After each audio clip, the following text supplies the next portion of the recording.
تو یقیناً اگر کوئی بھی شخص بزنس کرے گا، اچھا پہلے تو ہمیں یہ سمجھنا ہوگا ایک چیز جو ہم شاید ابھی تک نہیں سمجھ پائے بحیثیت پاکستان، کوئی بھی ملک اور دنیا، ہم جن کو برادر ممالک کہتے ہیں، جب بھی بات بزنس کی ہوتی ہے تو ہمیشہ بات ہوتی ہے مفاد کی، ٹھیک ہے، اپنے اپنے مفاد کو دیکھا جاتا ہے، اس میں ٹھیک ہے، قطعی ایسا نہیں ہوتا کہ آپ یہ جو ہے وہ بھائی ہیں یا کچھ بھی ہیں، ساتھ ملک ہیں، یہ ساری چیزیں جو ہیں وہ بے معنی سے ثابت ہوتی ہیں۔ اس کے لیے ہمیں واقعتاً جیسے میں نے عرض کیا کہ سازگار ماحول جو ہے وہ دینا ہوگا، اور جب ہم سازگار ماحول دیں گے، پالیسیز ہماری انہیں سپورٹ کریں گی، اور پھر ایک چیز اور یہ بھی دیکھیں گے کہ دیگر مالک کے اندر اگر وہ انویسٹ کرتے ہیں وہاں سے ان کو کیا ریٹرن آن انویسٹمنٹ ملتا ہے، وہاں پر جو منافع ہے وہ انہیں کس شرح میں ملے گا، وہ یہ تمام چیزیں دیکھیں گے۔ اور سب سے بڑی چیز میں آپ کو بتاؤں، ایک میاں اس کو دیکھتے ہیں اور اس کے بعد فیصلہ کرتے ہیں۔ جن ممالک کے اندر پہلے سے ہی خطرہ ڈیفالٹ کا موجود ہو، وہاں پر کوئی بھی شخص، جب یہاں پر مقامی لوگ انویسٹ کرنے کے لیے تیار نہیں ہے، تو یہاں پر اگر آپ تکنیک سرمایہ کاری کا اگر آپ دیکھ رہے ہیں تو میرا خیال یہ ہے کہ یہ صرف وقت کا ایک ضیاع ہے۔ تو اچھا دیکھیں کہ کیا صورت ہے بنتی ہے۔ جی یاسر، ذرا یہ بھی جاننا چاہوں گا، آپ نے کہا کہ obviously اگر حالات سازگار نہیں ہوں گے تو جب مقامی جو انویسٹر ہے وہی نہیں آگے بڑھ رہا ہے تو پھر کیسے آپ انٹرنیشنل جو فنڈز ہیں یا انویسٹرز ہیں ان کو یہاں پر اٹریکٹ کرنے کے لیے کوئی چیز یہاں پر پیدا کریں گے؟ سوال یہ پیدا ہوتا ہے کہ انٹرسٹ ریٹ اس وقت 25% تک جا چکا ہے، اور پھر لوگ بزنس سے اپنے پیسے کو نکال کر انویسٹمنٹ کرتے نظر آ رہے ہیں بینکس کے اندر، جس سے بڑا اچھا ریٹرن اور بڑا اچھی ایک پروفٹ ملتا نظر آ رہا ہے۔ جب یہی اس طرح کا سینیریو ہوگا تو پھر بزنس کیسے فلرش کرے گا؟ اس چیز کو کم کرنے کے لیے کوئی سجیشنز نہیں ہے کیا بزنس مین کمیونٹی کے پاس؟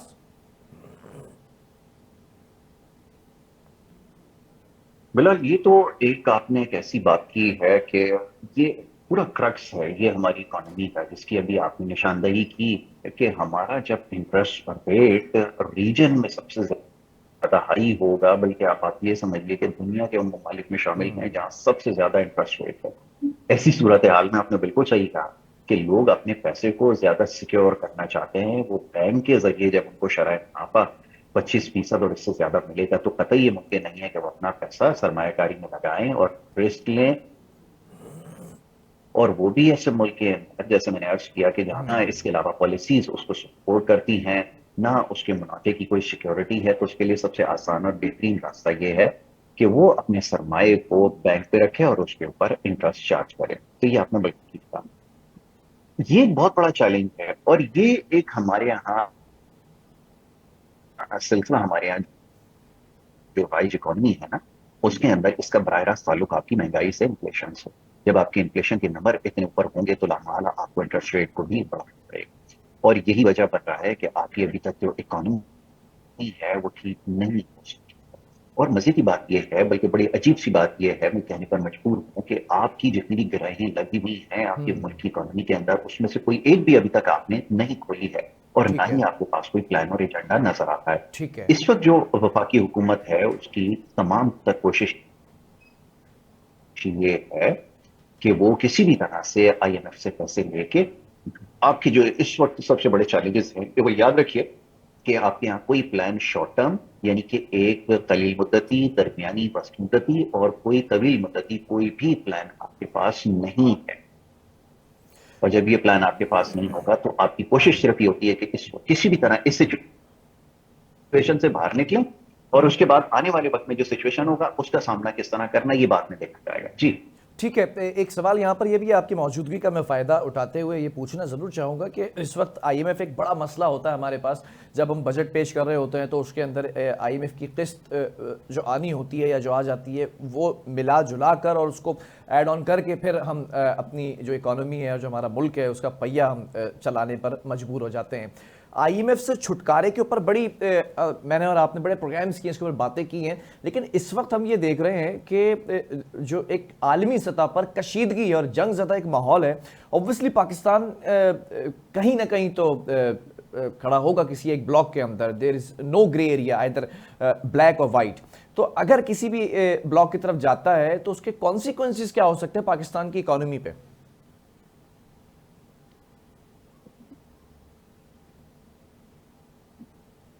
سوچا ہی نہیں، اور ہماری بڑی بدقسمتی یہ ہے کہ ہم اس پوزیشن میں نہیں ہے کہ ہم کس بلاک میں جائیں، آیا ہم رشیا کے بلاک میں جائیں ایک حکومت اس سے پہلے گئی ہے، وہ آج بھی یہی ان کا رونا ہے کہ کیونکہ ہم رشیا کے بلاک میں جا رہے تھے اس لیے امریکہ نے ٹاپل کر دیا.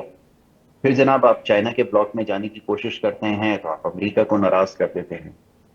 پھر آپ ایران کے بلاک میں جانے کی کوشش کرتے ہیں تو آپ پوری دنیا کو ناراض کر دیتے ہیں. تو آپ آج تک طے نہیں کر سکے کہ آپ نے جانا کدھر ہے. آپ اس پوزیشن میں شاید ہیں ہی نہیں کہ یہ فیصلہ کر سکیں کہ آپ کو کس کے ساتھ کھڑا ہوں ہے، ریجن میں کس کے ساتھ آپ کے تعلقات آپ کو بحال کرنے. ٹھیک ہے.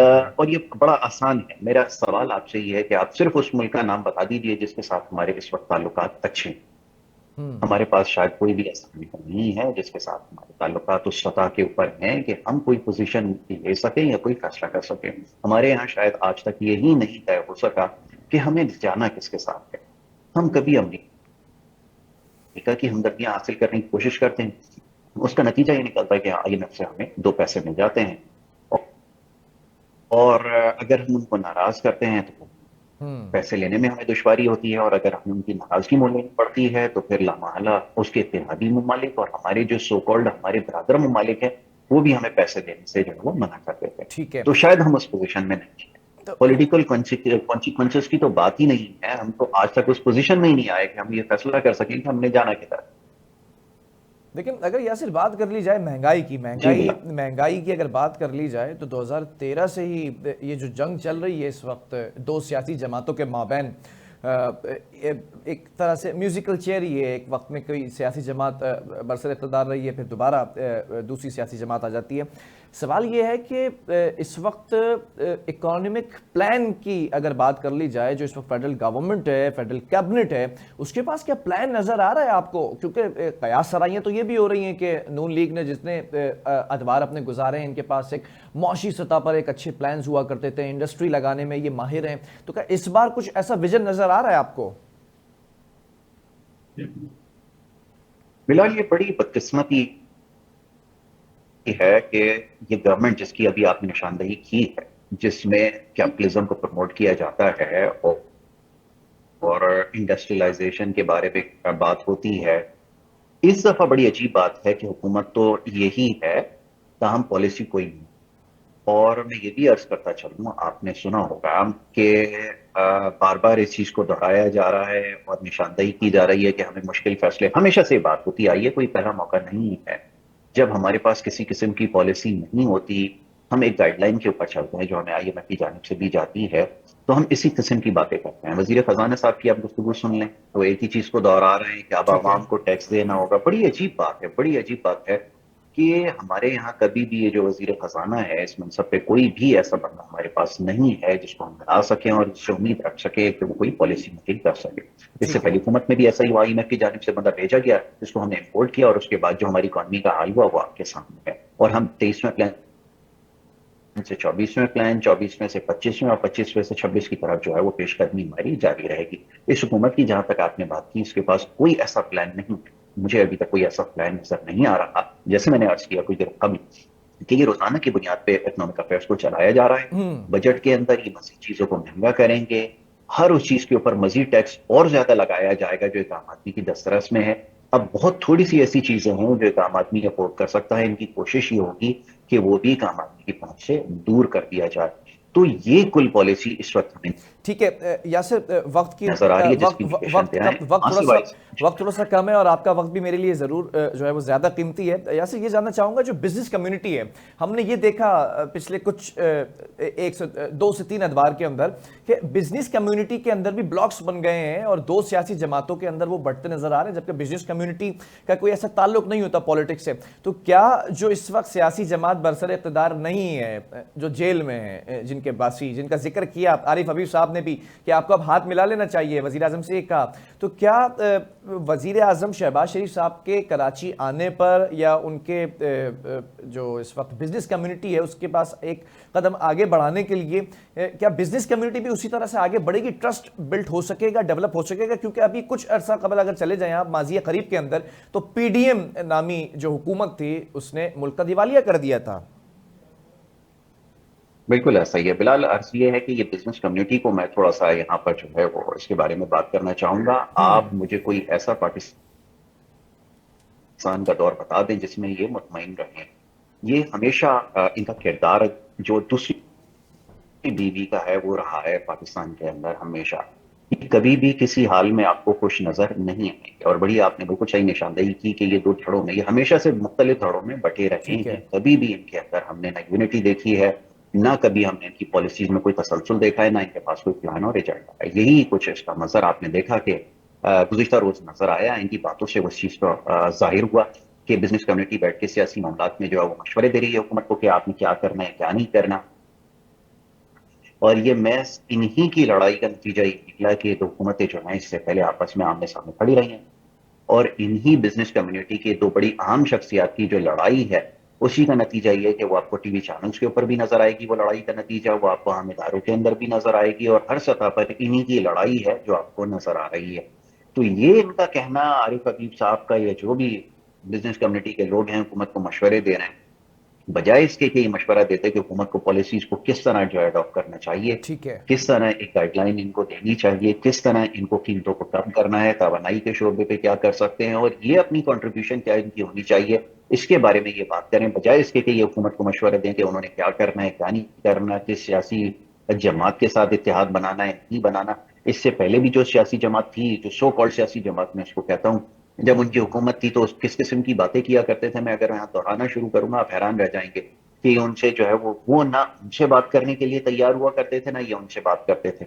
تو یہ عجیب عجیب باتیں اس وقت کر رہے ہیں. ہاں یہ ضرور ہے کہ ملک کے اندر مفاہمت کا راستہ اس وقت اختیار کرنے کی ضرورت ہے. ہو سکتا ہے عارف حبیب صاحب نے اسی کی طرف نشاندہی کی ہو کہ آپ اس وقت جو ہے مفاہمت کا راستہ اختیار کریں، ٹکراؤ کی طرف نہ جائیں، کیونکہ ٹکراؤ کی طرف جانے میں جو ہے وہ سب کا نقصان ہوگا. تو اس سے فی الوقت بچنے کی ضرورت ہے. یہی جو غلطی ہے، بھیانک غلطی سے پہلی حکومت جو کہ پاکستان تحریک انصاف کی تھی، جی. انہوں نے یہ بھیانک غلطی کی. وہ صرف ٹکراؤ کی طرف گئے جس کا نتیجہ یہ نکلا کہ ملک کے اندر جو ہے وہ سیاسی عدم استحکام آیا اور معاشی بدحالی کی طرف ہم گئے، اور غلط فیصلوں کی وجہ سے آج یہ جتنے بھی فیصلے ہمیں کرنے پڑ رہے ہیں اس وقت، اس کی وجہ یہی ہے کہ وہ غلط فیصلے اور پالیسیز کو. ٹھیک ہے. چل ٹھیک ہے محمد یاسر، بہت شکریہ آپ کے قیمتی وقت کا اور تجزیے کا. اب دیکھ رہے ہیں یہ ہے کہ اس وقت جو بزنس کمیونٹی ہے وہ پولیٹیکل سیاسی جماعتوں کی طرف زیادہ ان کا جو ہے وہ جھکاؤ ہے. اب دیکھنا یہ ہے کہ اگر مشورے، جیسے کہ محمد یاسر نے کہا کہ اگر مشورے دیے جا رہے ہیں کہ آپ کو کس سے ہاتھ ملانا چاہیے کس سے نہیں ملانا چاہیے، اس کے برعکس اگر کوئی ایسا مشورہ دیا جاتا ہے تو کس طرح سے آپ نے ملک کو چلانا ہے، اور اکانومک جو اس وقت سچویشن یا کرائسس سے جو ہم گزر رہے ہیں اس سے نکلنے کے لیے کوئی تجویز دی جاتی ہے تو وہ زیادہ اچھا ہوتا ہے. بہرحال دوسری اسٹوری کی طرف بڑھیں گے اور اس وقت بات کریں گے ڈائریا کی جو ایک سچویشن بلڈ ہو چکی ہے خاص طور پر چھوٹے بچوں میں. 8 سال سے 10 سال سے کم کے جو عمر کے بچے ہیں وہ اس وقت ایمرجنسی وارڈز اگر اٹھا کر دیکھیں کراچی کے تو وہاں پر ایک ایمرجنسی نافذ ہو چکی ہے ایک طرح سے.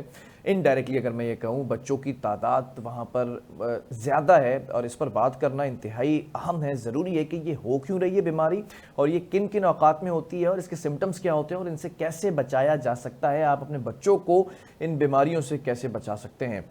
ہمارے ساتھ اس وقت وائی ٹی کے چیئرمین ڈاکٹر محبوب نناری صاحب آن کال موجود ہیں. ڈاکٹر صاحب بہت شکریہ جوائن کرنے کے لیے. سب سے پہلے میں جاننا چاہوں گا کہ یہ جو اس وقت ڈائریا کی سچویشن بلڈ ہو چکی ہے یا بچوں کے اندر نمونیا کے کیسز بھی رپورٹ کیے جا رہے ہیں، کیا سمجھتے ہیں اس وقت؟ ذرا اسٹیٹس بھی بتا دیجئے گا، کتنے بچوں کی تعداد رپورٹ کی گئی ہے ڈائریکٹلی انڈائریکٹلی، اور اس کے بارے میں بھی ذرا پھر آگے بات کرتے ہیں ہم.